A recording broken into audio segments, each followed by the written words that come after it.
ಆತ್ಮೀಯರೇ, ಯಾವುದೇ ಪೀಠಿಕೆ ಇಲ್ಲದೆ ಈ ಶಾಯರಿ ನಿಮ್ಮ ಮುಂದಿಡುತ್ತಿದ್ದೇನೆ. ಶಾಯರಿಯ ಶೀರ್ಷಿಕೆ ಅನಿಸಿಕೆ.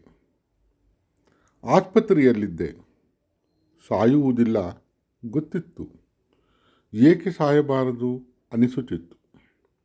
ಆಸ್ಪತ್ರೆಯಲ್ಲಿದ್ದೆ, ಸಾಯುವುದಿಲ್ಲ ಗೊತ್ತಿತ್ತು, ಏಕೆ ಸಾಯಬಾರದು ಅನಿಸುತ್ತಿತ್ತು. ಆಸೆ, ರುಚಿ, ಬಯಕೆ, ಕನಸು, ನಿರೀಕ್ಷೆ ಇಲ್ಲದೆ ಬದುಕಬೇಕೆ? ಆಸೆ, ರುಚಿ, ಬಯಕೆ, ಕನಸು, ನಿರೀಕ್ಷೆ ಇಲ್ಲದೆ ಬದುಕಬೇಕೆ ಅನಿಸಿತು.